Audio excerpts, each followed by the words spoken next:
Hello. हाँ जी आशा जी। हाँ, start करें। I think Yes, yes, yes. Anshul ji भी आ गए हैं। Jaya is today's moderator and you are the panelist. Jaya, you can start the program. So good evening, everyone. We all welcome you all on behalf of Team CASA. So Shri Sumit Garg ji has started with this initiative, and this is a wonderful initiative, this certificate course on direct taxes. This will help us understand the complex taxation issues which we face in day-to-day cases and transactions. So this is a very good initiative on from this Team CASA. So I will ask Shri Sumit Garg ji to say a few words and. Thank you, Jaya, for welcome to all participants and my elder brother CA Anshul Kumar Singhal ji sir. Once again, welcome to you on this platform.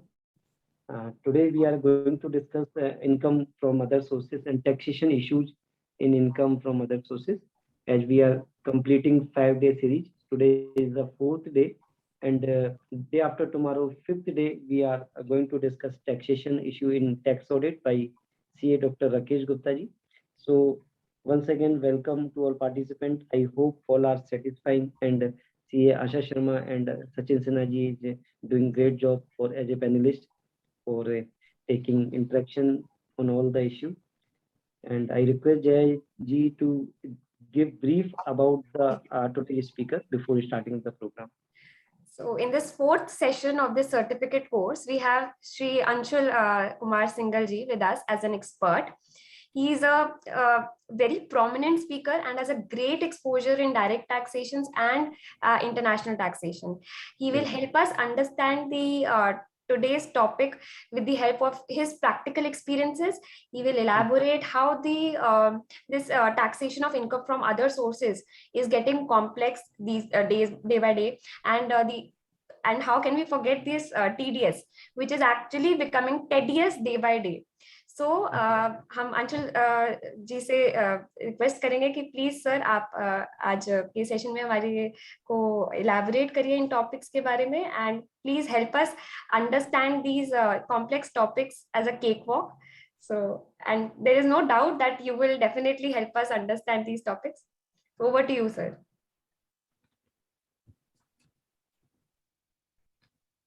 Thank you very much. Thank you, Jaya ji. And I'll start my presentation. Just give me a second to share the screen. Sure.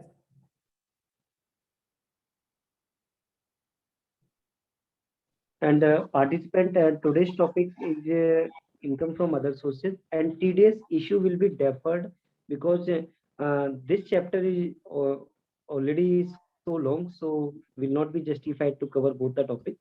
And definitely we will plan one more session on the TDS compliances issues. So over to you, Anshul bhai. Thank you, Sumit ji. Thanks a lot. So today, as Sumit ji said, that we will be discussing income from other sources, and although the heading is other sources, but in no way it is other. It is actually the main discussion points today. Means there are a lot of litigation going around in various aspects of income from other sources. We'll discuss a few of them. And today what I have planned is that we'll go to the basics of what is income from other sources all about. We'll talk about section 56, which is the basis of charge. We'll talk about section 57, wherein we get some deductions against the income from other sources. And we'll also talk about section 58 and also 59, which is a very small section. But 58, we'll discuss what are the deductions not allowable from the income from other sources. So let's get started straight away from basis of charge under section 56. So first of all, subsection 1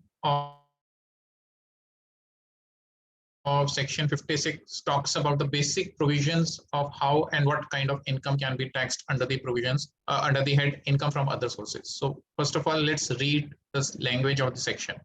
It says income of every kind which is not to be excluded from the total income under this act shall be chargeable to income tax under the head income from other sources if it is not chargeable to income tax under any of the heads specified in section 14 items A to E.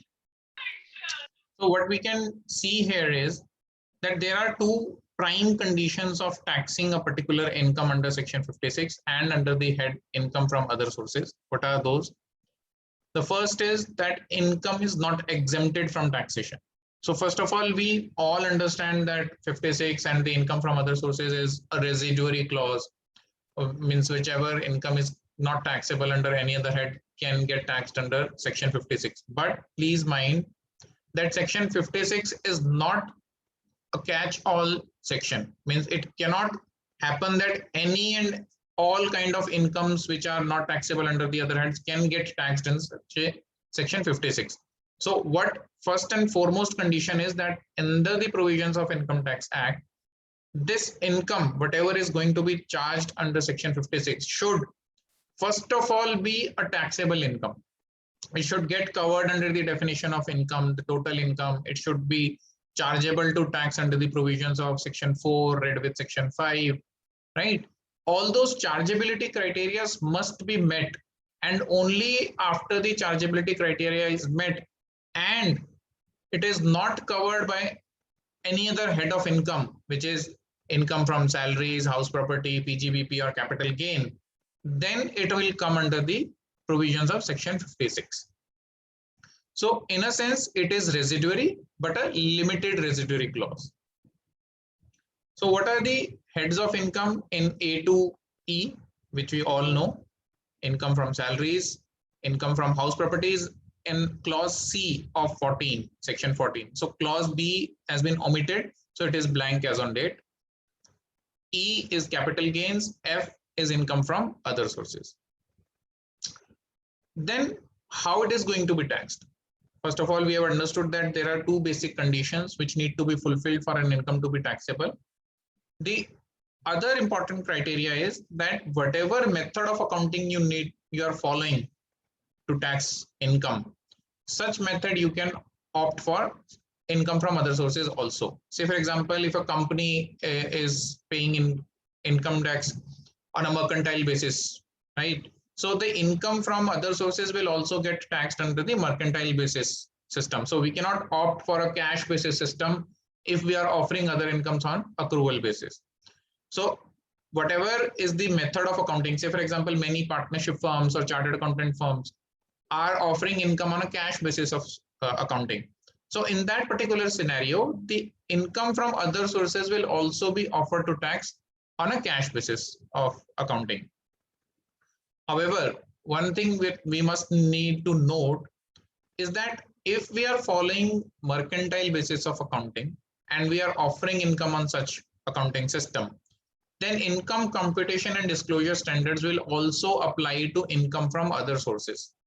So income ICDS is basically applicable on two incomes. One is income under the head PGBP and the other is income under the head other sources. And condition applied that the income must be computed under the mercantile system of accounting and not on the cash basis. So wherever cash basis is followed, ICDS has no application. So therefore, we must be careful that whenever we are computing income from other sources, that also need to comply with the provisions of ICDS. Now, subsection 1 was very generic section, but now subsection 2 moves on to certain specific items of income which they have to cover, which might not have been covered under the generality or which might not have been covered under the charging sections of earlier times. But as and when the law progressed and as and when the government came to know that there are some loopholes where the income is being not subjected to tax because of certain, evasions happening or certain kind of transactions which are being used to do money laundering, those kind of provisions were brought in, and gradually section 56 became longer and longer day by day. So we'll cover all the clauses of section 56 subsection 2 and see that what kind of incomes are chargeable. So how subsection 2 starts, it says in particular and without prejudice to the generality of provisions of subsection 1, means subsection 1 is independent and subsection 2 is independent in its operation. So Subsection 2 says it's without prejudice to the applicability of subsection 1. The following incomes shall be chargeable to income tax under the head income from other sources. What are those income? First one is dividend. So one thing we must note is that dividend income is to be taxed under the provisions of income from other sources, whatever be the business of a company or an SSC. Say for example, if a company is engaged in the business of trading of shares or making investments in other companies, and they are offering the gains on sale or purchase of shares and securities as business income, even in that case, the dividend income which is earned from such shares, say for example, during the holding period of those shares, a dividend is declared and dividend income is earned. Even in that case, when the other incomes from such sale and purchase of securities is being offered to tax under the head PGBP, the dividend income will keep on getting taxed under the provisions of section 56 because it is specifically mentioned here in subsection 2. So therefore, in no case dividend income can be taxed in any other head of income. Then there is second clause which talks about winnings from lotteries, crossword puzzles, races, card games, gambling, entertainment show, game show is also covered. So all kind of, you see in TV there are shows which are reality shows, or there is KBC or any other kind of game show which you are playing on your mobile, or any other game which you are playing, and if you are winning any amount of sum from those games or entertainment shows or crosswords, there are newspaper crosswords, there are puzzles wherein you have prize monies announced on that. So all that amount will be taxed under the income under the head income from other sources. Also, there is a specific section which talks about the tax rate on such income, which is section 115BB, and the tax rate is flat 30%. So we must be careful while taxing these income that there is no slab rate allowed. It has to be taxed under the flat rate of 30% plus surcharge and cess as the case may be applicable. And in fact, the TDS, the person who is making the payment of this winnings, the organizers, whenever they pay you the money, they also deduct a 30% TDS on a flat rate. Then you come to sum received from employees as contribution to any PF, superannuation fund or ESI fund or any other fund for the welfare of employees. Now you would wonder that this kind of income is already taxed under the provisions of section 36, right? In one of the clauses, it is mentioned that whenever you receive any sum from your employee, right, towards the contribution of any superannuation fund or PF, then that income, that amount received becomes an income in the hands of the employer. And we have to make the payment before the due date in that particular act prescribed in the act, so as to claim the deduction under section 43B. And there has been a clarification also. Now, the question which arises here is that why this particular income is written here also in subsection 2 of section 56. Can somebody let me know why this income is mentioned here? I would be happy to know. You can write your messages in chat box if you want to. So let's make this session interactive, and the participation of participants is very, very important in order to, have a lively session. So I would request all the participants to type their queries in the chat box. Okay, so not an issue. Probably I have not got any response. So one query is there. Query is there, okay. Yes. So I think, although this is not directly related to the current topic, but I'll still raise this query. If NRI transfer his immovable property to resident of India, then under which form he will get the permission from RBI? So this is related to FEMA, not related to other sources. So we'll probably deal with it in some other session. Today, let's focus on income from other sources and the Income Tax Act. right? So basically what happens is that when a company or a taxpayer is engaged in business and they in the due course of running their business receive the contribution from employees, then it is classified as income under the section 36, right? But when you are not a company or an SSC which is running a business, say for example you are a charitable trust or you are any other kind of entity which is a not-for-profit entity, in those particular scenario, when you are not offering your income as chargeable to tax under PGBP head, in those scenario, this particular receipt of contribution from employees will be chargeable to tax under section 56, right? And it will be allowed as deduction also when the same is paid. Then the other income is interest on securities, rental income from machine or furniture, rental income from plant and machinery or furniture along with building. So first one was rental income on machinery or furniture. The other one is when it is rented out along with the building itself, wherein the furnished building is given on rent. Then it says any sum received under Keyman insurance policy, including sum allocated by way of bonus and gifts or receipts without inadequate consideration, subject to certain conditions, which we will discuss separately. Now, one important thing you will see is there is a star mentioned here.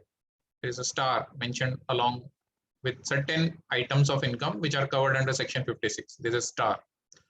So what you find here is that interest on securities. Just I mentioned that there may be certain companies which are engaged in the business of share trading and they earn interest on CCDs or some other security forms.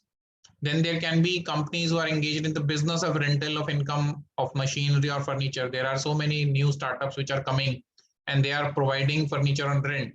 So in those scenarios, how would we classify that whether it should go to PGBP or other sources? Similarly, rental income, co-working spaces, they are providing you rent, building on rent with entire furniture and everything.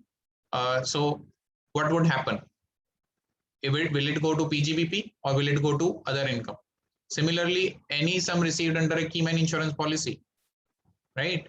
Including any sum by way of bonus. So this is also an income which is taxable under section PGBP head.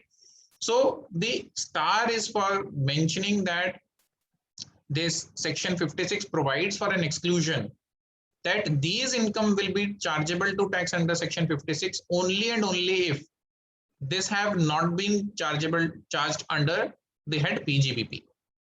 So only if you are not in the business of renting, say you are into business of something else and just by virtue of certain circumstances you were to let out your building or you were to let out your furniture. In fact, if you let out building, probably it will also get covered under the income from house property. But if you are giving a furnished premises along with rent, right? The rental income of plant and machinery or furniture along with rent. So what it says is that you might have to bifurcate between the rent which you are getting for building and the rent which you are getting for the plant and machinery and furniture. So that bifurcation of rent which pertains to furniture and plant and machinery, only that amount will get taxed under income from other sources. Similarly, a Keyman insurance policy, say for example, the person is not your employee. The person, if it is an employee, if the person is an employee, the sum which is received might get taxed as salary. But say for example, the person is only a director with no employment contract and the company has taken a Keyman insurance policy for which the proceeds are given away to the employee or to the director. In those circumstances, the income might get covered under the income from other sources and not under the other heads. So that is where the specific sections of specific provisions of subsection 2 apply. There are certain other items also which are covered under subsection 2, which we will cover in the ensuing slides. Right? There are other heads. There are certain other income chargeable under this head due to deeming fiction provided in some clauses. which we will discuss in coming slides. So before moving to the next slide, there is one question that sum received from employees is other income or not? Sum received from employees, it's towards the contribution, which we see now that the contribution 12% is the employee contribution and 12% is the Right. employer's contribution. Right. So whatever is the employee contribution, sum received from employees as contribution to PF. So when I receive the contribution, it first becomes my income, and then when I pay to the statutory authorities as a contribution, then I claim it as a deduction, right? Okay. So that is where the sum received from employees as contribution first becomes income, and then I claim an expense. It is the same case in the PGBP also, when where there is an amendment in this act, where if you would remember in PGBP, there were many cases which said that if employees contribution is not paid within the due date as provided in those act, not before the due date of filing of return. So if the due date of those act is breached for depositing the amount, that amount was to be as a debt expense that could not have been claimed at any point of time. But there were certain cases led by ML ruling of Delhi High Court, which said that no, the provisions of this section 36 will also apply in a similar fashion so as to 43B, and the expense can be claimed even if the expense has been paid to the statutory authorities before the filing of tax return. So this is a similar kind of provision which has been brought in section 56, right? I hope this is clear. Yes, sir, it's absolutely clear now. I hope Mr. Dheeraj Joshi was also able to connect with it. Yes, probably if he's having further question on this query, he can write and we can answer it in Sure, sir. coming slides, right? Yes, sir. So now we talk about two of the very important subclauses of section 56(2), which are not operational now, but which have relevance because ultimately they were operational till 1st of April 2017. There can be many cases, litigation going around these clauses. So we'll try to understand that what were the provisions of this section, this clauses, and how the taxability arose in these clauses. So first one was clause 7. It was applicable to receipts by individual or HUF. So what it covered was a sum of money, means if you receive cash or money is directly in your bank account, which exceeded 50,000 rupees in aggregate in the entire year, then it would be chargeable to tax. We'll discuss each line by line item in coming slides. So we are just referring to the brief pointers. Sum of money. The second is immovable property. If I receive immovable property as a gift, that also becomes taxable. Third thing is property other than the immovable property, which is kind of movable goods or various items which are listed in the act itself. So we'll discuss what are the properties also. Similarly, a clause 7A was provided in section 56(2), which referred to only receipt of shares by a particular company, and that too without consideration or less than fair consideration.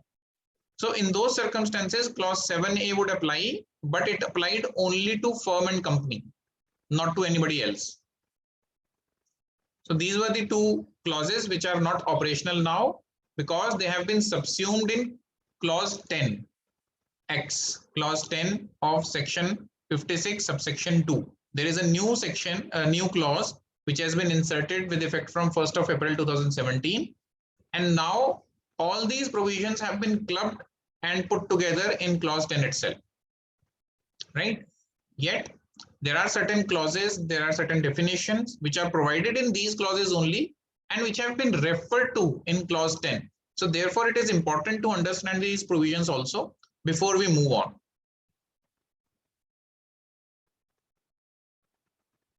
So now let's discuss clause 7 in detail, which is applicable to individuals and HUF.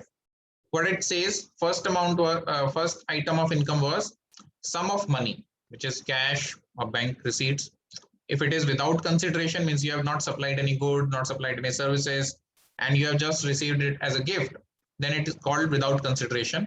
And where the aggregate value of such sum received exceeds 50,000 rupees from all the parties. So for example, if there are 10 people who have gifted you 10,000 rupees each, so in an aggregate, I have as a recipient received 1 lakh rupees, then the amount of such money will be chargeable to tax as other income. Similarly, moving to the next item, it is immovable property. Now, immovable property has to be seen in consideration with stamp duty valuation. So wherever we have the recipient receives the immovable property without any consideration, then the stamp value shall be treated as the fair value and the amount will be taxable in the hands of the recipient. However, the stamp value duty must be exceeding 50,000 rupees. So now we might think that in today's date, where can it be a case that the immovable property is costing 50,000 rupees, less than 50,000 rupees, but it might be a case in smaller pieces of land in rural areas where it is not an agricultural land or immovable property, but there can be circumstances where the value is lower than 50,000 rupees. So we have to see the stamp value. If it is more than 50,000 rupees and the recipient has received it without consideration, then the entire stamp duty value shall be considered as taxable income.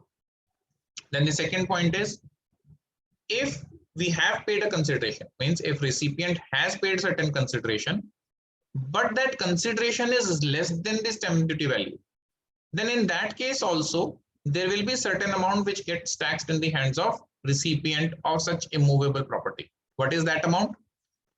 Now that amount needs to be seen by reducing the consideration paid from the stamp duty valuation, means stamp duty valuation minus consideration paid for the property. If that amount exceeds 50,000 rupees, then the amount will become taxable. And what amount will become taxable? The amount which is in excess of stamp duty valuation of the consideration paid. So the stamp duty valuation, which we call in general terms as circle rate, the circle rate prescribed by various state governments of various locations, they generally prescribe it, is available freely on websites. So we have to see what is the circle rate, and if the consideration paid is less than the circle rate, then that amount used to get taxed. Now there is a clause of 10% variation which has been put in, but that has been put in clause 10 of subsection 2. But when these clauses were operational, means clause 7, there was no a gap provided that you can play with that gap. That was not there at that point of time.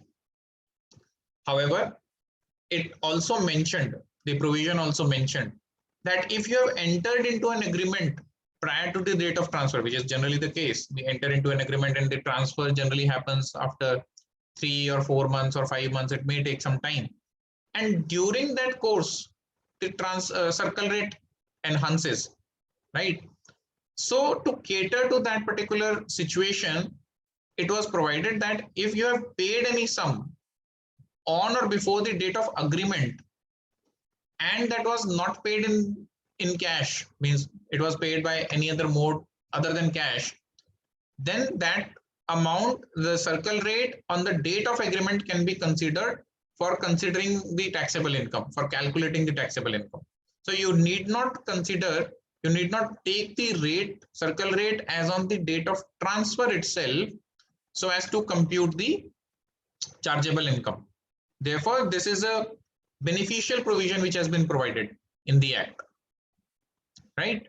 So in order to cater to the price rises because of the time lag between the agreement and the transfer which happens. So this is, we talked about immovable property. Now moving on to the movable property, similar kind of thing. If it is received without consideration and FMV is exceeding 50,000 rupees, then the entire amount of 50,000 will get taxed. Now please see that 50,000 rupees is not a exemption limit.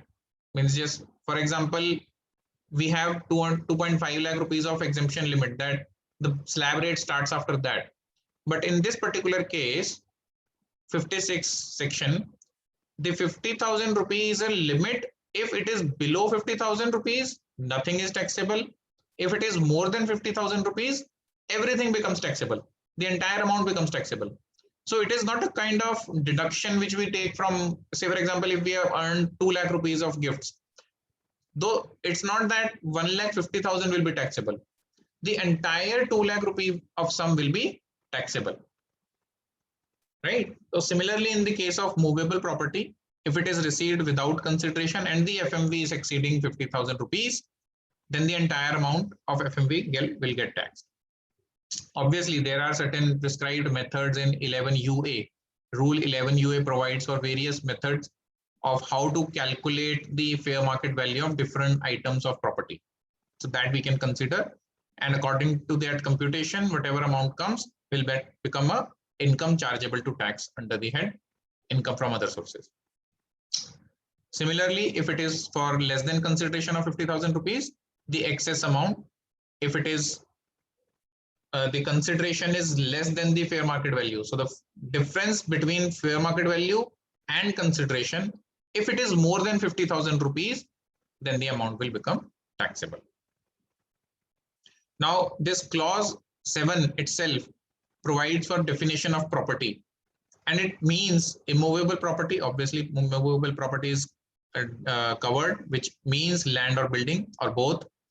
And the other items are shares and securities, jewelry, archaeological collections, drawings, paintings, sculptures, any work of art or bullion. So you see that this property is defined. If there is any other property which is not covered in this particular list, say for example, rights in shares, right? When a right issue is brought by a company and one of the shareholders refuses or transfers the right to some other shareholder or to a new person.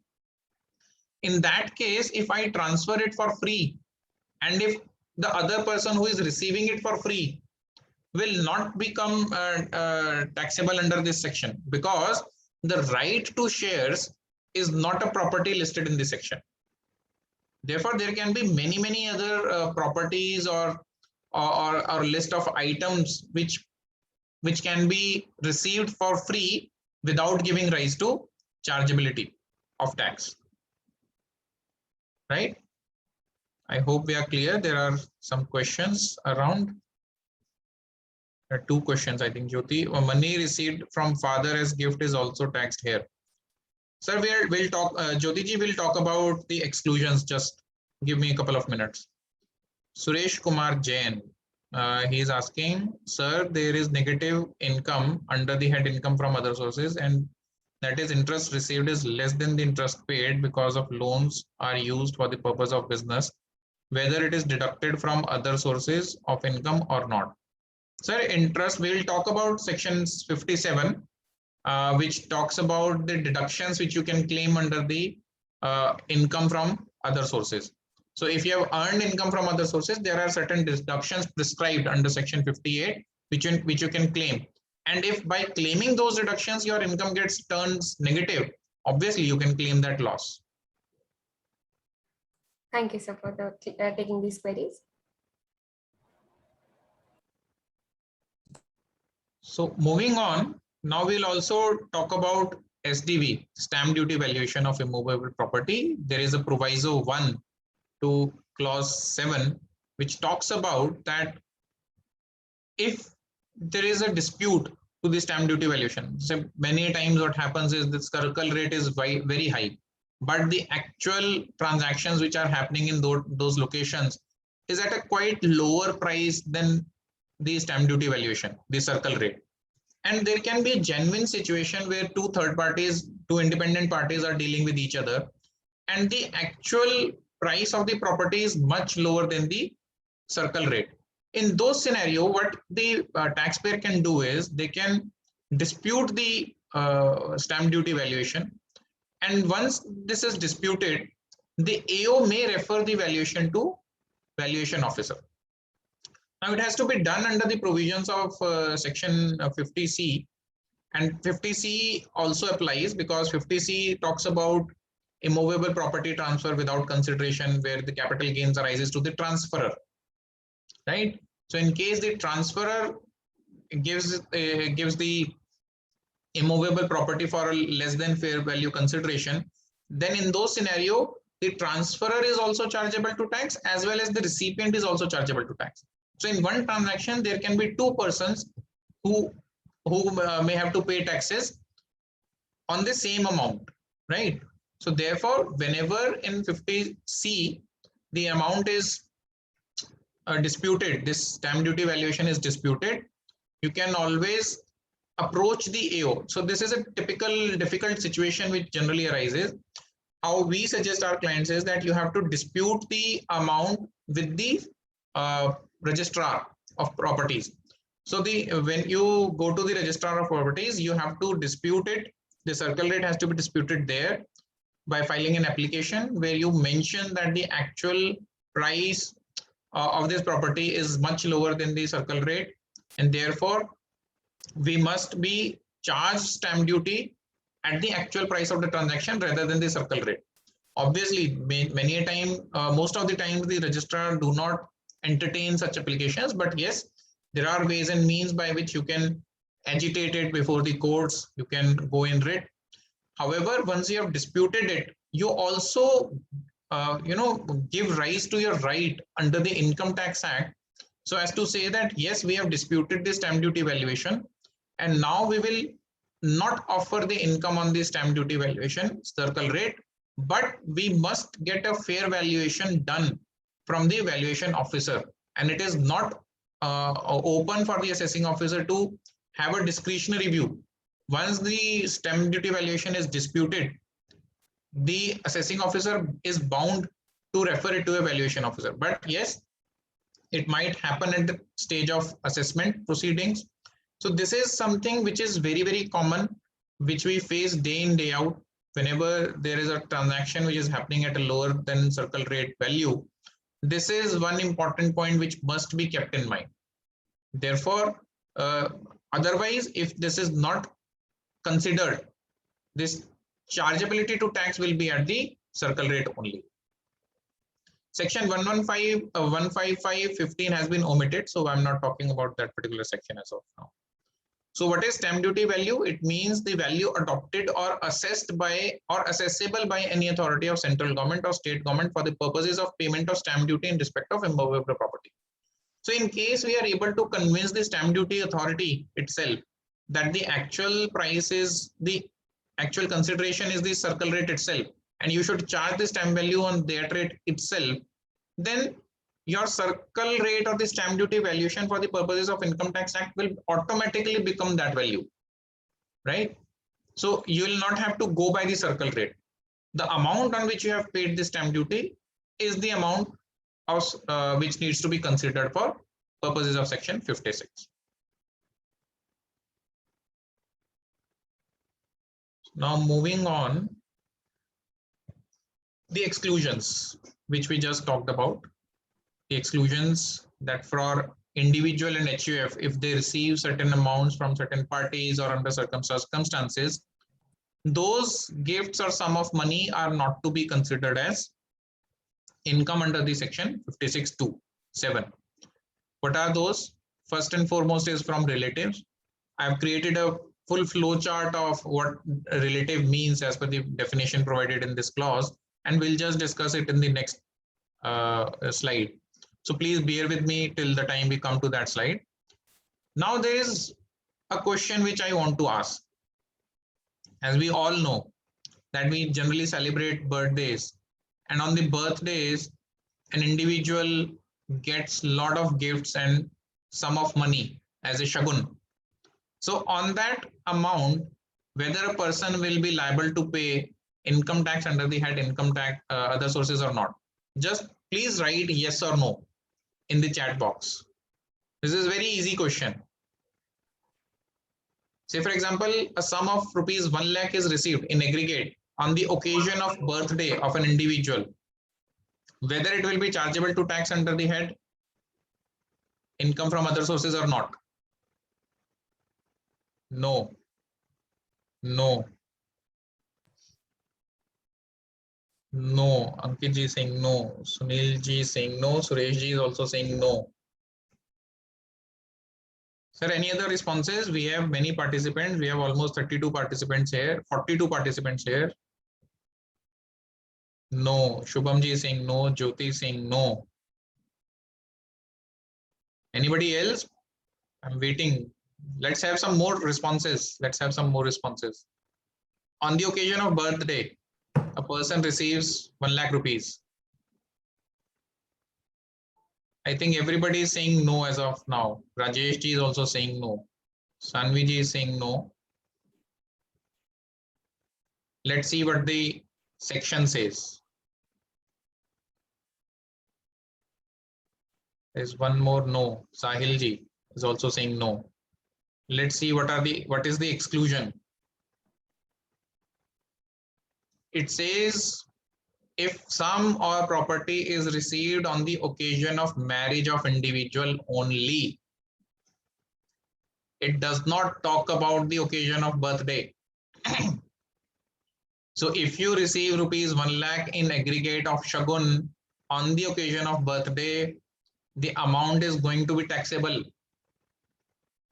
It is only one time opportunity in your life at the time of your marriage, whenever you can receive gifts on the occasion of birthday, which is a yearly event. The government does not want to give any loophole to create opportunities for money laundering, right?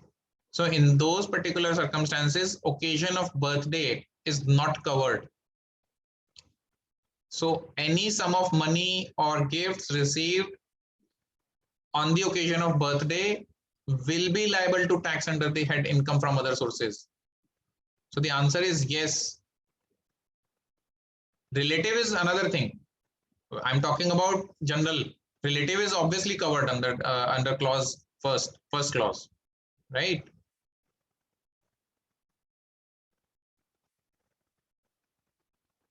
Clear. Suresh is saying clear. Great.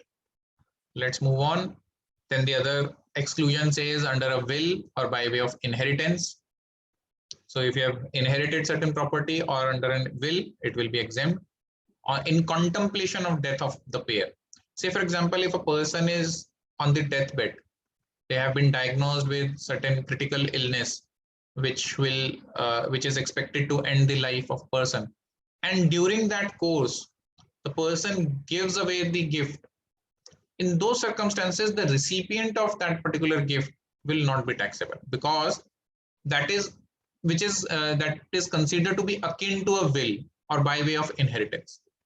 So it may happen that the person was diagnosed with a perpetual illness or kind of an illness which does not have a cure, but by God's grace, something might happen. The person revives from that situation. Even in that case, the income will not get taxed. Whatever happens later on, so you must have proper documentation in order to say that the person who gifted that amount of sum or property was on the deathbed, or he was contemplating death, and in that course only the amount of gift was given. Only in those circumstances you will be able to claim an exemption, not otherwise. From any local authority, say for example, local authorities give you certain benefits or certain perquisites or certain cash incentives in times of floods, in times of certain natural calamities, those kind of amounts are exempt. From any fund or foundation or university or other educational institution or hospital or other medical institution or any trust or institution referred to in clause 23C of section 10. So you might receive any scholarship, you might receive any kind of gifts or any kind of prizes from these universities while you're studying. In those circumstances, any amount received, but that has to be registered under clause 23C of section 10. Only those, if you're receiving gifts from those institutions, only that it will be exempt. If you are receiving any fund from a charitable institution, obviously charitable institutions give away funds for free, and these are generally for persons who are in need of it.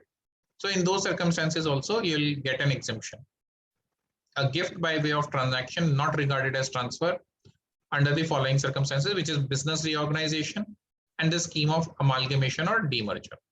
So because these are specifically exempt under section 47, this will also not get taxed under the head other income. Now we'll come on to the definition of relative. So this is the chart which you need to just consider and refer to whenever you are discussing or you are dealing with a situation to judge whether the amount received from a person is chargeable to tax or not. Now, what are the relatives defined? Under clause 7 only, there is a definition which has been provided of relative, and there are many definitions of relative provided in different sections. So when we are dealing with clause 7 of subsection 2 of section 56, we need to deal with the definition of relative provided in this subclause only, and not to definition provided anywhere else in the act. So in this particular definition, there is an individual, a spouse, individuals, brothers and sisters of the spouse, father and mother of individual, brother and sisters of father as well as of mother. These are all considered to be relatives. Then the lineal ascendant and descendant of individual as well of the spouse. Now you would say, okay, boss, what is this? Spouse and individual will have independence, same lineal ascendants or descendants. Probably descendant may be same, ascendants may be different, because there will be one line of ascendants here and one line of ascendants here. So this might be different, but how can this be different?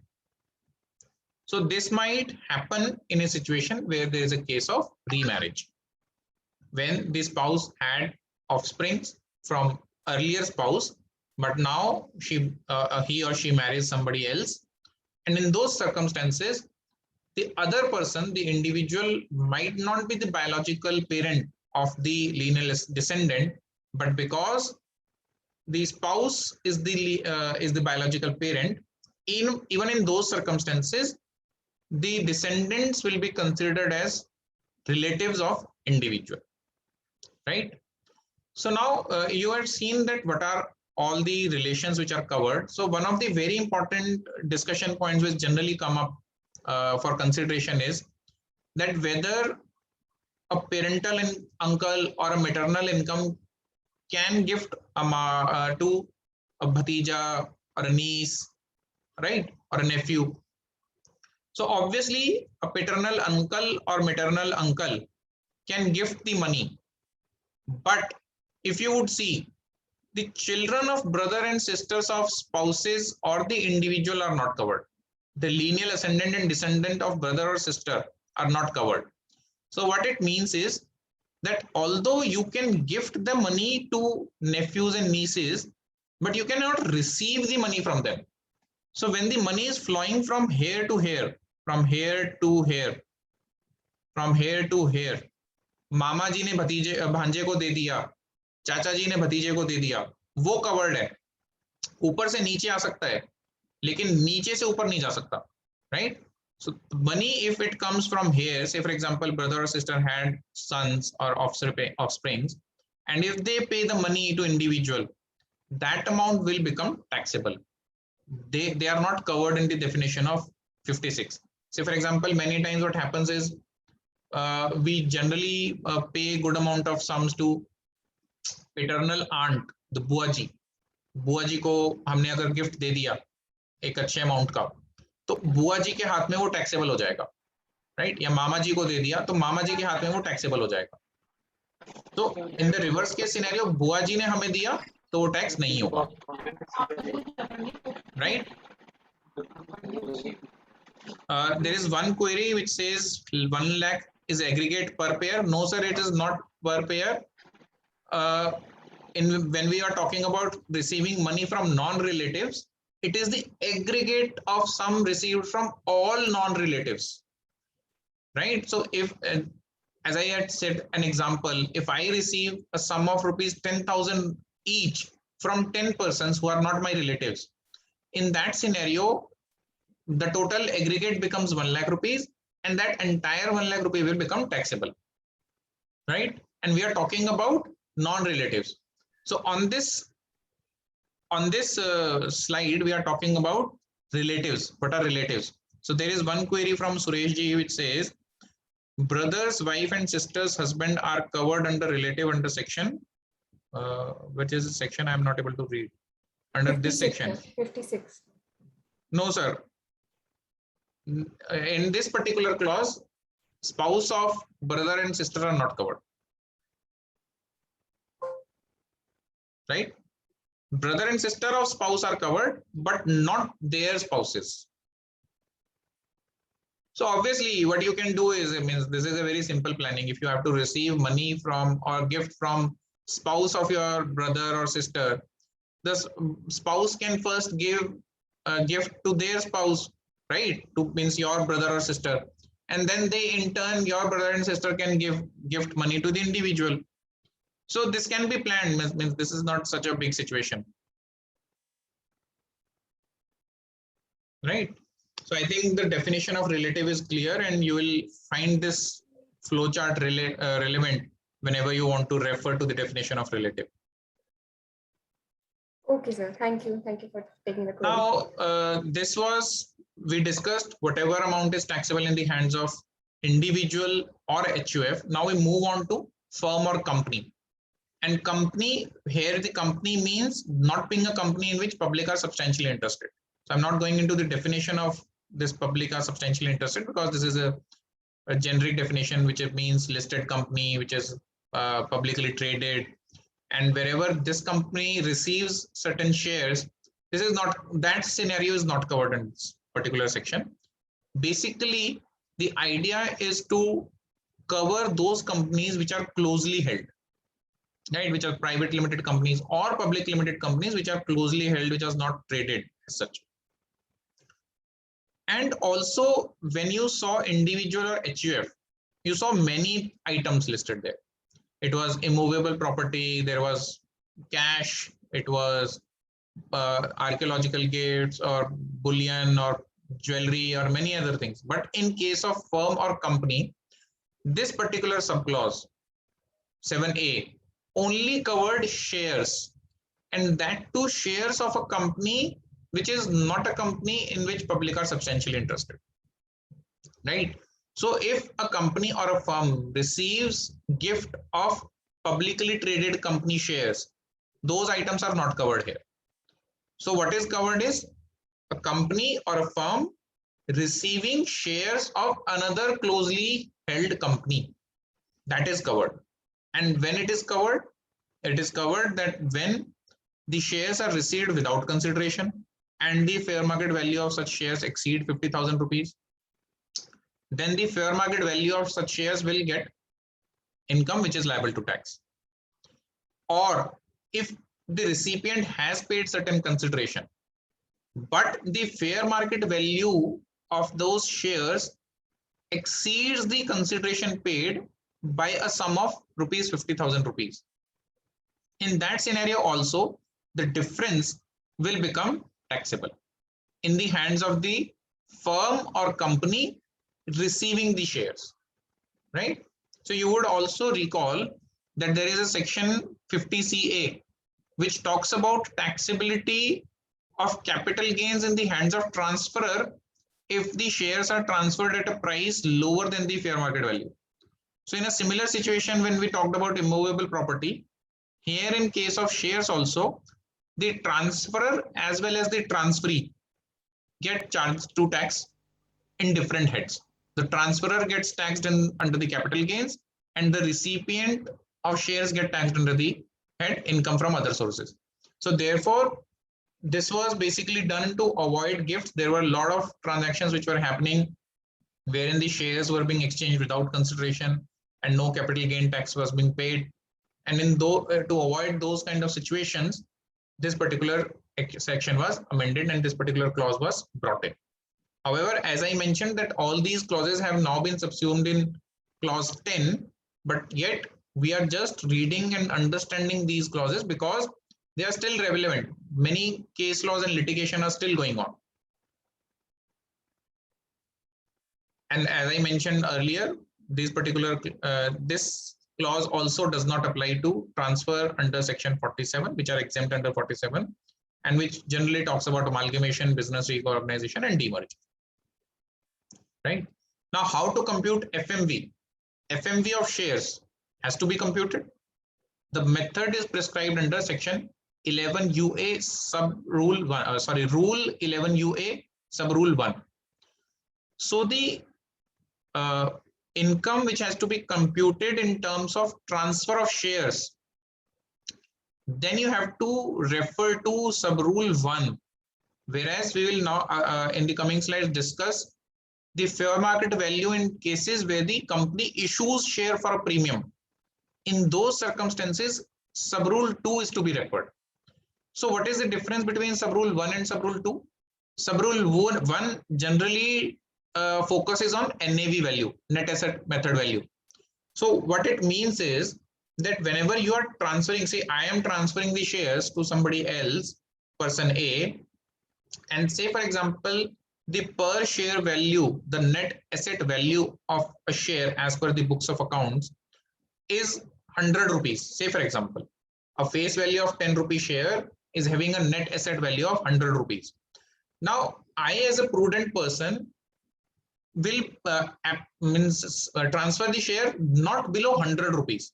Obviously, I might not get a price according to the discounted cash flow method, because those are based on valuations, projections, estimations of future financial projections. So in those circumstances, the government understands that whenever I am transferring the shares or somebody is receiving the shares, means I am receiving the shares, then whatever I need to pay is at least bare minimum the net asset value of the shares. Beyond that, whatever I pay, it is nothing to worry about. If the NAV is 100 and I am paying only 80 rupees, then the difference of 20 rupees will become taxable in my hand as income from other sources. Right? So I think it is clear that income from other sources will be chargeable to tax in the hands of recipient of shares if the consideration paid is less than fair market value. So generally, you will have to refer to 11 UA1. And also when you will refer to rule 11 UA sub rule 1, there is no mention of taking a valuation report. You are not mandated to obtain a valuation report either from a merchant banker or from a chartered accountant. There is no mention, because the NAV, the formula of NAV has been provided in this particular sub rule 1. So you have to calculate the NAV according to that rule, and you can transfer the shares on that NAV or a price higher than NAV, and it will not trigger any chargeability to tax of income in the section 56 nor in section 50 CA. Right? I think we are clear till now. Is there any query for transfer of shares? Because now we will move on to the issue of substantially premium, issue of shares on premium. Everyone is clear? Great. So this is basically when a company issues shares at a premium and the premium is higher than the fair market value. What was happening is that government came to know that most of the money laundering was happening through this route. A very nominal number of shares were allotted or issued to a particular person, and the valuation was huge. The premium used to be taken at a very, very significantly higher value as compared to the fair value of those shares. Even if the company is not doing any business, they are holding certain property or they are holding certain shares, or it might just be a dormant company. They will come up with a business plan and say that you invest money in us at a high premium, which will dilute the shareholding to a very minimal extent, but bring in the money at a very high denomination, because this was a route to do money laundering. That is what the government claims. And in order to plug that route, what they said is that if you receive the share premium and the share capital at a price which is much higher than the fair market value, then that excess of consideration over the fair market value shall be considered as your income from other sources, right? So we'll talk about more on this particular issue, but let's see what are the exceptions. The exceptions are that if you are receiving money from venture capital undertaking, from a venture capital company, or from a venture capital fund.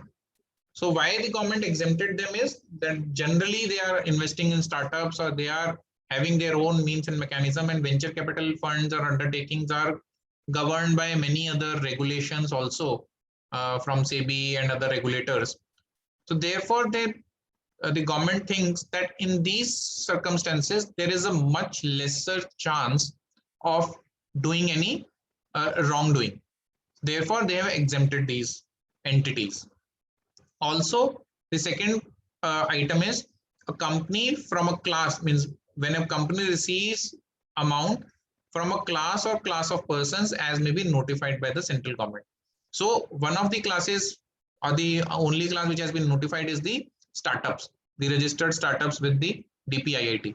So whenever you have registered as a startup and you are issuing shares at a premium, you will not get taxed. There are certain conditions to it. We'll talk about this a little later. Now, how the FMV is to be calculated? FMV, if you would see, in the case of transfer of shares, we discussed about sub-rule 1 of Rule 11 UA. But at the time of issuance of shares at a premium, the valuation methodology is prescribed under sub-rule 2. And sub-rule 2 primarily discusses the discounted cash flow method also. So it gives you an option to value the shares on discounted cash flow method along with the net asset value method, right? So it gives you both the options. Why it gives you both the options is because when you are issuing shares to an investor, when the company is receiving money, there can be many business objectives, there can be strategic investments which are happening. And those strategic investments can be judged more competitively by using discounted cash flow method rather than using net asset value method, because net asset value method is a historic method, historic way of valuing a company, which means that whatever the company has done till date, that NAV method captures only that particular aspect of valuation, whereas discounted cash flow method looks into the future. What is the future potential of a company?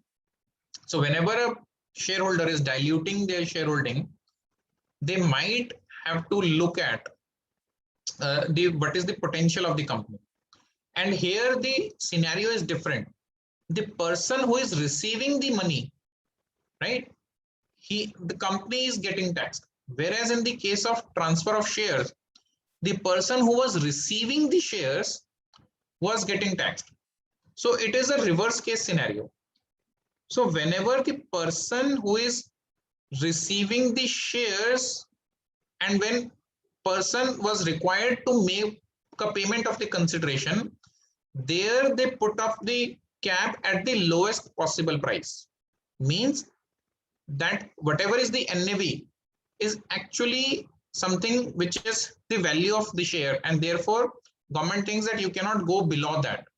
Whereas when the company is receiving share capital from a particular person, an investor, they have given you an option to create the valuation at the maximum possible value by using the potential of the company by using the discounted cash flow method, right? So therefore this is the fundamental difference between these two provisions.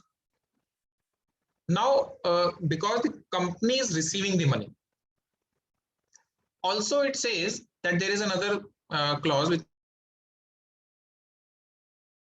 says that as may be substantiated by the company to the satisfaction of AO based on the value on the date of issue of shares. So what it provides that even though if you are not able to value the company shares on the basis of method prescribed under 11UA subrule 2, even then you can have a different methodology used, but you will need to satisfy the AO that the methodology which was used other than the NAV or the discounted cash flow method was the most appropriate methodology to value such shares. Now, probably the valuation people who do valuation may come up with certain other valuation criteria. Say, for example, many times you see that valuation are done on the basis of users, the number of users you have of an app. Say, for example, there is an app and the downloads are happening at a very rapid pace and the company crosses 1 million downloads, 2 million downloads. Many times it might not be very feasible to project the financials, and you might not be willing to use the discounted cash flow method, but you might be willing to use the criteria of downloads, that whenever a million of download is obtained, the value will go by a particular number, a particular threshold. So I'm not a valuation expert. I'm just trying to give examples that what can be the different scenarios where you can have other methods used other than the discounted cash flow method and NAV. And in those circumstances, there is an option given here, because discounted cash flow mechanism may also not be able to predict the future or capture the entire valuation. Therefore, the government has given you a leeway that you go and satisfy the AO and prove the fair value of the assets.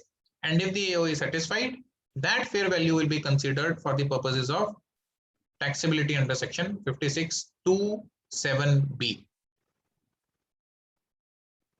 Sir, there are some queries in the chat box. Let me complete this one. Okay, sir.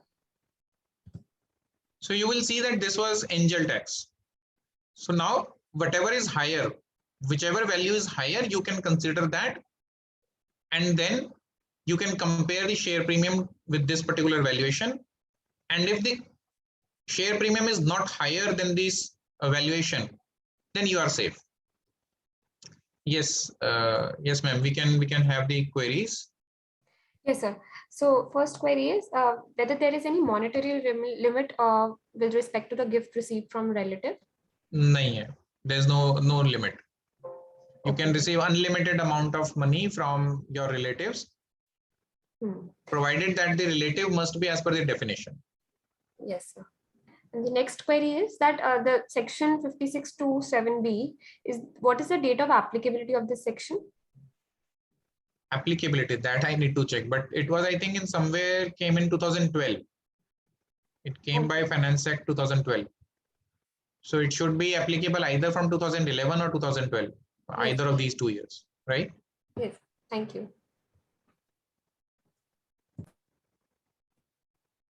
I think it was the famous Finance Act of 2012 when Pranab Mukherjee made many changes, and this was also one of those changes. Okay, sir.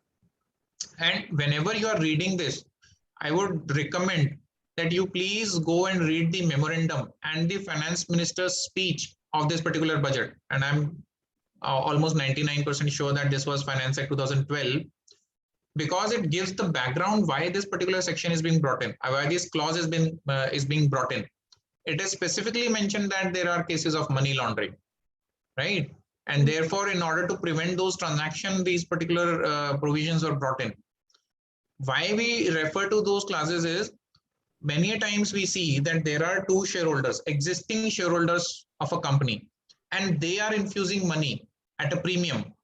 And then the assessing officer in the assessment proceeding say that no, this is higher than the fair market value. And many a times it happens that these companies are not startup companies. These are mature companies having operations from last 20-25 years. And the new fresh share capital was to be introduced. In those circumstances, what happens is that there is no money laundering happening. The existing shareholders are putting in money. They are known people. They have their KYC. They can fairly show and demonstrate the source of their income from where they have invested money. In those circumstances, there is no point in just doing the hard line of an act and saying that no, you have to prove it through a discounted cash flow mechanism only. So in those circumstances, we generally take a plea that there is no money laundering involved. So when there is no money laundering involved, the intention of legislature was not to capture such transactions within the purview of this provision. So therefore, it is very much recommended that you please read the memorandum and the finance minister's speech for this particular budget. Anshulji, I have a query. Yes. Are there any notified class of companies? Like Yes, there in are. your previous, which kind of Startups. startups? And in case the startup does a valuation and they issue a share at a price higher than what is coming in the valuation, fair market value. So will there be any taxability for that difference amount? No, there will not be, but they have to meet two conditions. This is the condition which I mentioned. This is provided under the DPIIT notification number CSR 127E. I have also provided a link. There is a link to this. Means if you click on here, you will get to the notification. What it says is this provides basically the specified class of person. This notification is notifying the startups, wherein the startup which is registered with the Department for Promotion of Industry and Internal Trade, DPIIT, which we call in short. And there is a twin condition. First of all, you must be registered.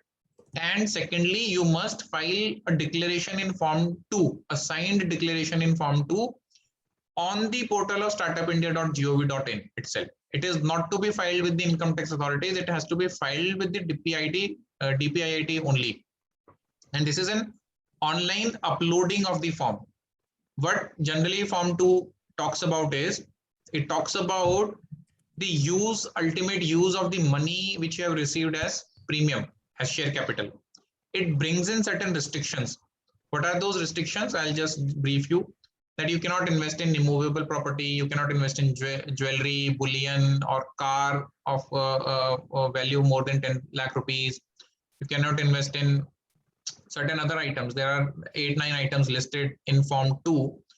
The shareholders have to declare that yes, we agree that whatever money has been received as a share capital, which might be in excess of the fair market value, will not be used in these particular assets for purchasing these particular assets. It also includes shares and securities. However, there are certain exceptions. Say, for example, if the company is engaged in the business of letting out or engaged in the business of sale and purchase of immovable property, sale and purchase of jewelry, or sale or purchase of your other items. In those circumstances, there are certain items which have been excluded and which say that if because of your business, you are investing in those inventories basically, then we'll not consider it to be a violation. However, if you would see that those exception of inventory also does not cover bullion or shares or securities. You cannot deal, you cannot be in the business of trading in shares and securities. That is not covered. You cannot be in the business of dealing in bullion, trading of bullion. So that is also not covered. So you must be very careful. The persons, the founders have to sign this Form 2 and upload it. Once this is uploaded, you are free for entire period of your startup duration, which is the definition of startup as provided in the Income Tax Act as well as in the provisions of Startup India program, which talks about the limit of 100 crore of turnover, the reserves and surplus of 25 crore, or the paid up capital of 25 crores, or the tenure of 10 years from the date of incorporation. All those conditions must be satisfied. Once you satisfied everything, the provisions of clause 7B shall not apply. So this is the class of persons which has been notified under the second exception, right? So I hope this makes it clear. So there's one more query that whether amount received from non-residents will be covered in this section or not. It will be covered. It will be covered, and it will be covered in both the scenarios. Basically, if there is a relative outside of India, and the relative is gifting you money,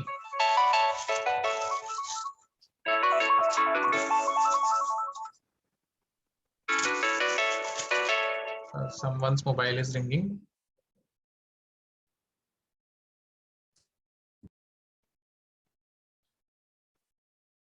So I was saying that under the provisions of FEMA, if you are eligible to receive, and if you are receiving it from relative, it will be covered under the exception.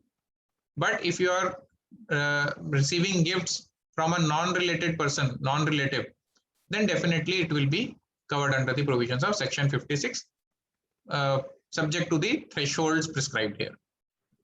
Right, but you also need to check the FEMA regulations before receiving gifts, because to my mind, there are certain limitations of receiving gifts from non-related parties and non-relatives.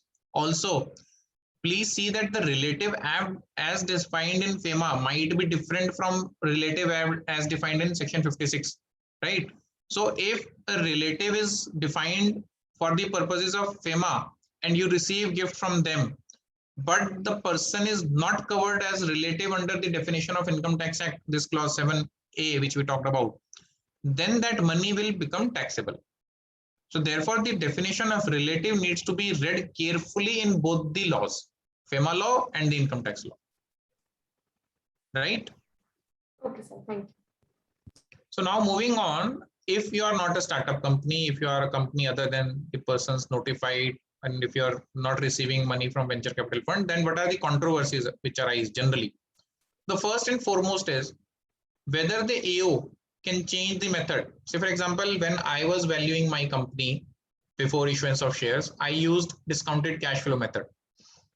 And most of the time we see that AO says, no, you are discounted cash flow method, I don't accept, I will apply NAV only. They invariably go for NAV and just change the method. So whether AO is empowered to change the method on his own, first question. Second question, obviously there might be certain variations in the projections which were made at the time of receiving share capital and the actual numbers which happen at a later point of time. So when the assessments happen, generally a period of two years is generally there. Obviously it will reduce in time to come because the law has changed. But generally it happens that at least 18 months are taken.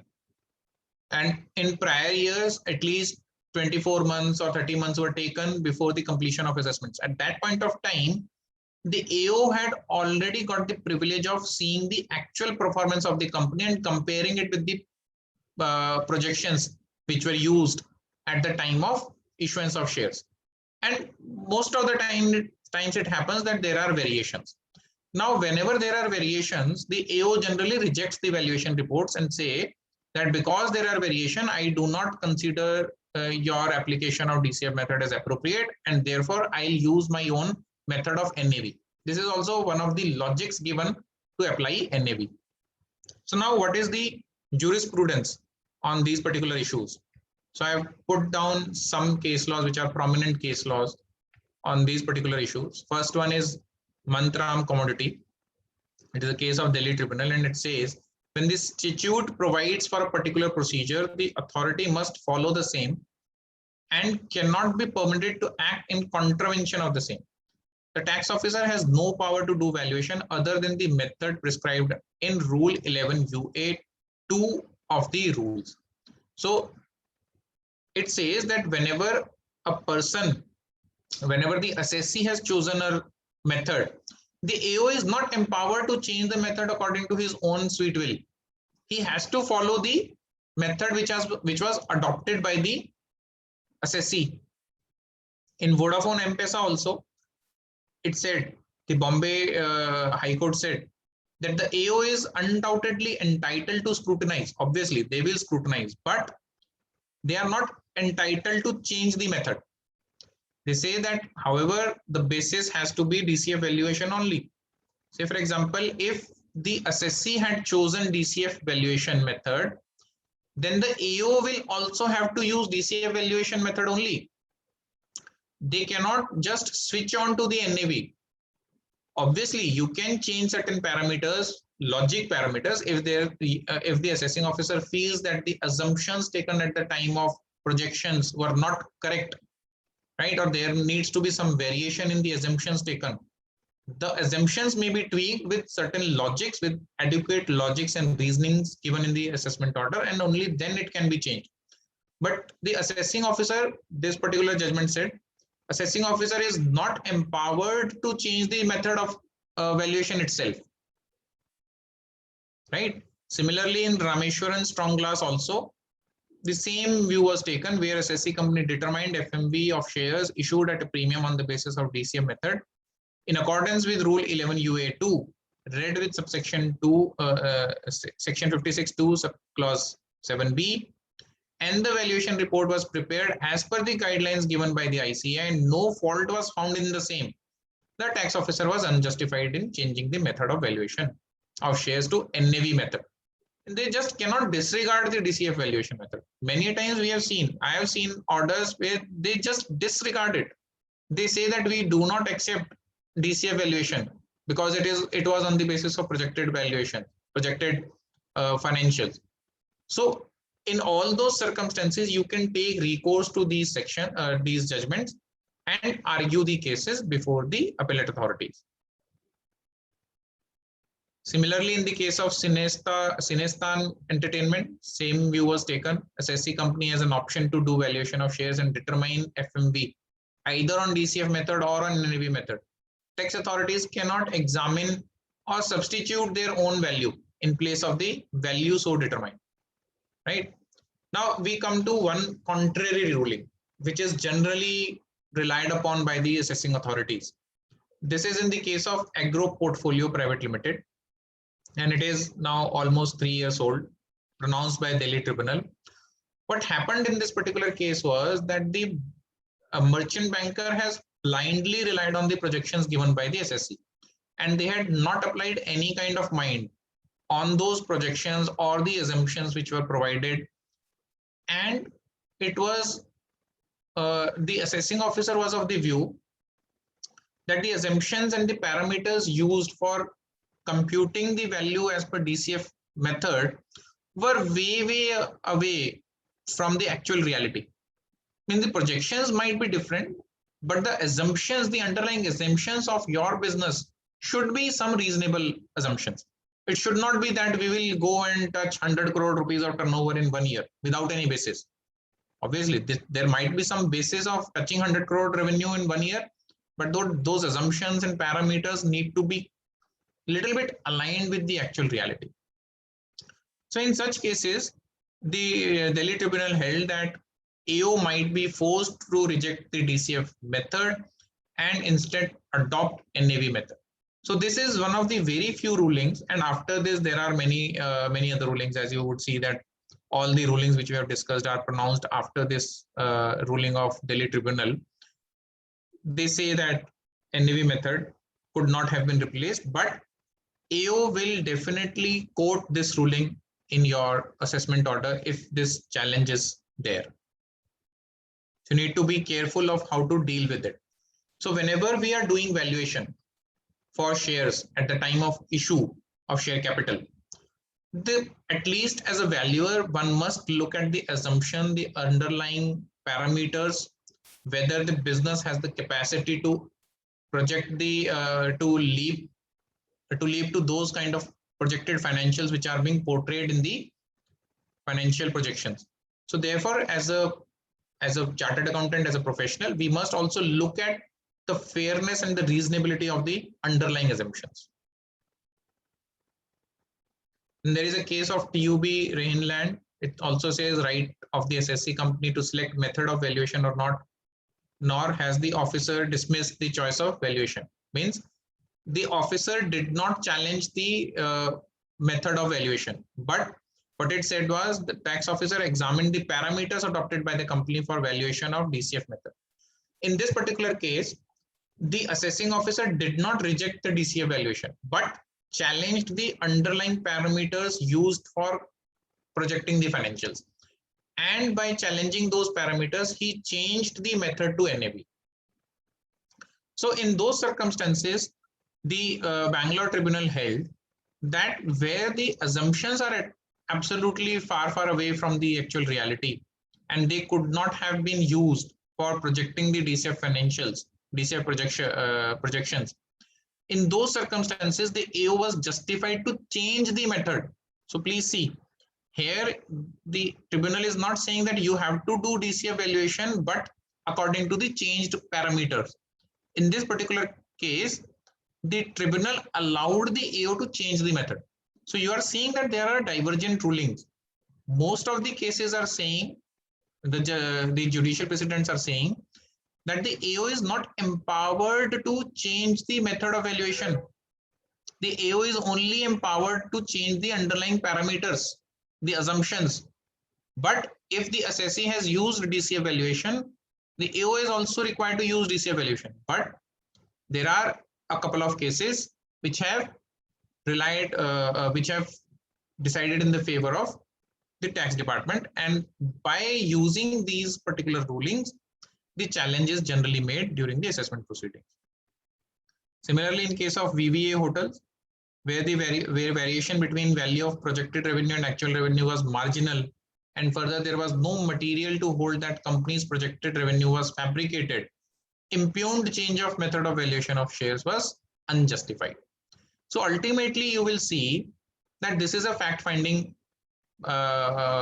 procedure of something which is related to the fact. So the more stronger facts you have, the more chances are that you will be able to defend your case before the authorities or before the appellate authorities. I hope it is clear till now. I would be happy to take queries. Yes, sir. Currently, there are no queries. Great.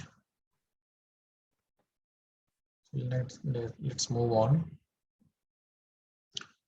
Now, these are small clauses which talk about interest on compensation or enhanced compensation. Whenever you transfer certain immovable property or there is a compulsory acquisition which happens and government pays you compensation. So, and compensation is delayed. Many times the compensation is delayed and the courts or the government on a suo motu basis provides you with an interest compensation, interest on such compensation or interest on enhanced compensation. Many times the valuation of the immovable property acquired under a compulsory acquisition goes under litigation, and the case is decided after many years, 10 years, 20 years. And at that point of time, if an enhanced compensation is granted, the court also generally directs that an interest components need to be paid. So the litigation which used to happen on that particular amount of interest was that the people, the recipients of such interest used to say, claim that this is a capital receipt which is not chargeable to tax because it was related to transfer of a particular asset, immovable property, and this interest is nothing but a compensation towards the deprivement of my rightful money. So they used to say that because this arises from a transfer of a capital asset, the money which is being received is also capital in nature. In order to remove all those ambiguities, this provision was amended and inserted that interest on compensation and interest on enhanced compensation will both be clubbed and they will be charged to tax under clause 8. Also, there is a deduction of 50% because obviously there are litigation costs. There generally are many other costs related to realization of this money. So that government said that you cannot just take any kind of deduction. They limited the deduction to 50%, and it is a flat deduction. You need not provide any document. You need not have incurred actual expenditure. This is a deemed deduction which has been provided, just like a deemed deduction of 30% of expense against income from house property. So this deduction is provided under clause 4 of section 57. So this deduction is not provided in the section 56. So many times what happens is that section 57 is least referred to, and whenever the income is being offered to tax under section 56, we forget to claim the deduction of 50%. Therefore, please be careful that a flat deduction of 50% can be claimed against interest on compensation and interest on enhanced compensation. Right? So moving on, we come to forfeiture of advance received. We all know there were a lot of cases where people would agree to transfer a capital asset, an immovable property, and take receipt advance against it. And then at a later point of time, they will just forfeit the money and say that because it is a capital receipt, it is not chargeable to tax because it was received under an agreement to sell a capital asset. And this was very rampant. till few years ago. So by virtue of this amendment, insertion of clause 9, any amount which is received against against a transfer, a proposed transfer of capital asset, and if such sum is forfeited and the negotiations do not result in transfer of a capital asset, then that amount has to be charged to tax under section 56. Now what happens is that if this amount has been taxed once, but at a later point of time, say in 1 year down the line, the negotiations restart with the same party, and the same party says that I have already paid you this amount of money, right, as a consideration, so this needs to be adjusted against the consideration, and then in the coming year you transfer the share at a transfer the capital asset at a price minus the consideration which has already been received. So now you will not increase that consideration again because that has already been taxed in earlier year. So therefore, in order to avoid double taxation, this proviso has been inserted in section 51, which also is applicable in clause 9. Now we come on to subclause 10, which is the overall umbrella section clause now for receiving of gifts or sum of money or immovable property or property. And now this has replaced clause 7a and 7, which we just discussed. Now what it says is, because we have discussed it in detail, the principles of taxation are almost similar, almost kind of identical. Sum of money received without consideration where an aggregate value exceeds 50,000 rupees, the whole of the aggregate of value is taxable, right? Then immovable property, similar. If the stamp duty valuation exceeds 50,000 and the immovable property has been received without consideration, it is not taxable. Obviously, the exceptions of relative, exceptions of other kind of exceptions which are provided in those clauses are also provided in clause 10. Then the second thing related to immovable properties, if the consideration paid is lesser than the stamp duty value, and the amount of difference exceeds 50,000 rupees, then that amount becomes taxable. However, there is a limit. There is a 10% gap or 10%, which we can say window, which has been provided in order to see that the consideration is within the range of 10% of the stamp duty valuation. Then we can say that there is no other income which will arise. So how, let's understand it from an example. Say if the sale consideration of an immovable property is 90 lakh rupees, then the stamp duty valuation should not be more than 99 lakh rupees. So the 10% window has to be considered by virtue of sale consideration and not of the stamp duty valuation. See, for example, in this particular case, say the stamp duty valuation was 1 crore rupees. Now, if you compute 10% from 1 crore rupees, the threshold would be 90 lakh, right? So if you transfer it above than 90 lakh rupees, the income should not have been taxable. But we do not have to see the 10% threshold from the perspective of stamp value, but from the perspective of actual sale consideration. So in this particular case, when we will see 10%, we'll see 99 lakh rupees. And if the stamp duty valuation is within that 99 lakh rupees, say for example 97 lakh or 98 lakh or till up to 99 lakh rupees, there will be no additional income which will arise. However, if it crosses even 1 rupee more than 99 lakh rupees, the entire 9 lakh 1 rupee will become taxable. Therefore, we need to very carefully apply the bracket or the window of 10%.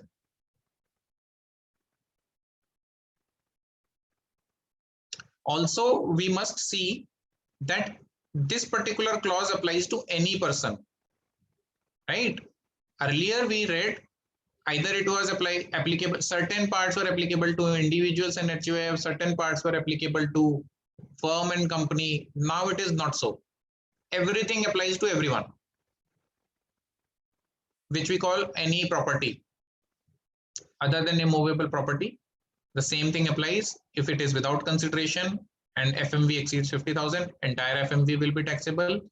If the FMV exceeds the sale consideration by a margin of 50,000 rupees, then that excess of FMV will become taxable. Now, as I said, that certain definitions have been picked up or been referred to clause 7 itself. So the expression of assessable, fair market value, jewelry, property, relative, stamp duty value, these all terminologies have to be seen and read from clause 7 only. So these are not separately defined in clause 10. They have just referred it. And kind of exceptions of gift received from relatives, from on the occasion of marriage, on all those exemptions which were provided there are also provided in clause 10. Right? So this here we end at the basis of charge. As of now, do you have any further queries on basis of charge? We'll consider now. No, Otherwise, sir. As of we'll now, move forward. there are no queries. Great. So let's move forward. Now we come to deductions. In the case of dividend, there is a specific deduction mentioned, which says in case of dividends or interest on securities, any reasonable sum paid by way of commission or remuneration to a banker or any other person for realizing such dividend or interest can be claimed as deduction. However, when the Finance Act 2020 was amended, it provided that dividend income will now be taxable in the hands of shareholders. It came up with a restriction of the expense which you can claim against the dividend income. It specifically provided that in terms of dividend income, you can only claim expense which is in the nature of interest, right? Here you see interest. Only interest expense can be claimed, and that too only up to the extent of 20% of the dividend income. So if you have earned a dividend of, say, for example, 1 lakh rupees, you can only claim a deduction of interest expense, that too up to only 20,000 rupees. If you have incurred expense to invest in shares, right, and if you are incurring an expense of, say, 60,000 rupees, the deduction will be limited to 20,000 rupees only. And also there is no carry forward of the balance amount to next year's. It is not that the balance 40,000 can be carried forward to next year's and can be claimed against the dividend income in the future years. That is also not the case. So whatever is the excess amount will become a dead loss. Also, this particular limitation of 20% and interest expense applies on income in respect of units of mutual fund specified under clause 23D of section 10, or income in respect of units from specified company defined in explanation to clause 35 of section 10. So in these circumstances also, if you are earning any income from units of mutual fund or a specified company, in those scenarios, the interest, the expense will be limited to 20% and only for the interest expense, nothing else. Obviously, there is a deduction under section 80M, which is a separate deduction, which you can always claim. If the company has received dividends from subsidiary company and the company also declares dividend further up to its shareholders, the deduction under section 80M, subject to those conditions prescribed therein, can also be claimed. That will not be considered as deduction under section 57. Right. The other significant deductions under section 57 is income from the family pension.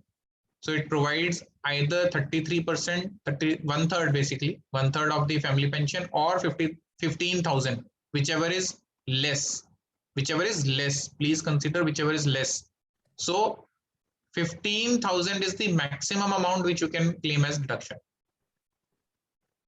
Any other expense of revenue nature, if you have incurred any other sum of revenue nature as an expense, that also can be claimed, provided that it has been incurred wholly and exclusively for earning such income, for the purposes of earning such other income.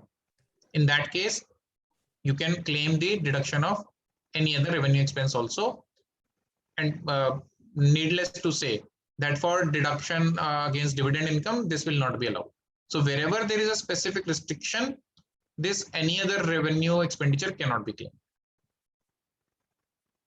Right. So now moving on to section 58, which talks about deductions not allowed. What are the deductions not allowed? Personal expenses, interest and salary paid outside of India on which TDS has not been deducted. And please ensure that interest and salary has to be such which is specifically, exclusively and wholly incurred for earning other income. Only then it was allowable. First of all, it has to be allowable, and then it says that although it was allowable under section 57, but we will not allow you the deduction if you have not deducted TDS thereon. Then the second says, subsection 1A says 30% of sum payable to resident if TDS is not deducted, and wealth tax. These are clauses of clause 1A and 2A, IA and 2IA of clause A of section 40. So although section 40 is under the head PGBP, applicable for computing the income under the head PGBP, but section 58 1A has borrowed those provisions and specifically mentioned that whatever amount is referred to in these clauses will not also be allowed as deduction under against the income from other sources. Then subsection 2 says provisions of section 40A, payments in cash, payments in other than mode of check, or your income tax. There are so many deductions which are not allowed as deduction and referred to in section 40A, that will also not be allowed as deduction under section 57. 58.3 talks about 44D. Whenever a foreign company is earning income from royalties or fee for technical services, which is chargeable to tax or which is governed by the provisions of 44D, in those circumstances, if it is not covered under PGBP head, it might happen, very, very rare circumstances. But if in the foreign company is not in the business of providing earning royalty incomes and they are just one-off income and it is being offered to tax under other income, then section 44D will also apply. Provisions of section 44D will also apply. Also, no deduction shall be allowed of expense incurred in relation to income earned from lotteries, races, gambling, or those shows which we talked about, entertainment, game shows. No kind of deduction shall be allowed against that particular income, which was chargeable to tax at the flat rate of 30%. However, there is one exception to subsection 4, which talks about that if the person is in the business of maintaining race horses, horses for running them in race horses, then you can claim deduction of expense. And horse race means where a horse race where the wagering or the betting can be legally done under the provisions of Indian laws. So if you are maintaining horses for such kind of horse races, then you can claim the deduction of expenses. This was it for section 59 or 58. 59 says, it talks about section 41. The provisions of section 41 have been borrowed in 59. Say, for example, if you have claimed a deduction of expense in year 1, right? But you have not paid it off. It was on the basis of accrual system. In year 3 or year 4, you get to know that you are not required to pay this liability and you write it back. In that circumstances, when you write it back, there is no provision in section 56 which brings that income to tax. So therefore, section 59 provides that whatever is the income in the nature of as is covered in section 41, if the same similar circumstances arises, that will also become taxable here under section 59. Right? So this is how we need to tax the income from other sources. That's the basic provisions of section of the income which is generally chargeable to tax under the head income from other sources. So that is it from my side for today. I would be happy to take further queries, and there can be many issues regarding relatives, regarding payments received under the lotteries, or the tax rates are sometimes specific.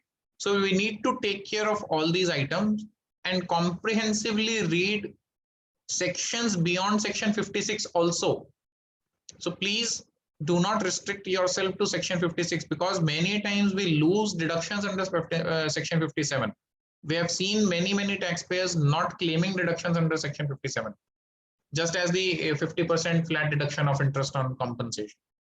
So therefore, we need to look at this particular head as holistic as we can, and then apply the chargeability of income.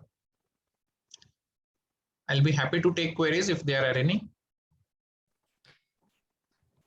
Jaya, if any query you can take up.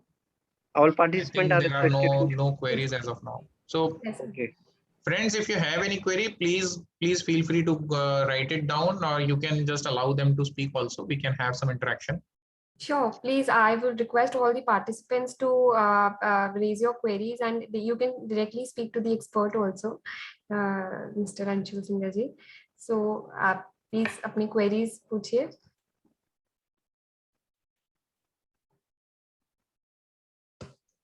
Okay, I think either I was too clear or I was not at all clear.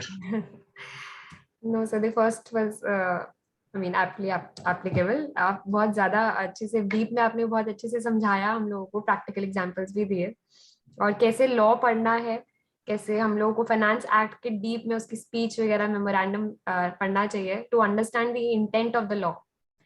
So that is very important to understand the actual implications of any section. So the session was very nice, sir. Very I mean, the slides were very self-explanatory, and आपने जिस तरीके से explain किया was wonderful. Thank you, Ji. Thank you very much. Thanks a lot. It was my pleasure, and I must thank Sumit Ji for keeps organizing such wonderful series of sessions for the benefit of profession. Means I would just say that I myself read so much to prepare for this section, and I got to know so many more things, because many times we kind of skip off things. So therefore, while reading this particular head of income, there were a lot of insights and new things which I got to know. So thank you, Sumit Ji. Thanks a lot for organizing these sessions and for giving me an opportunity to interact with the participants and to present my views on this particular subject. Thank you, Anshul ji, for your wonderful deliberation, and I hope every participant is satisfied. And we will share the presentation tomorrow along with the video recording.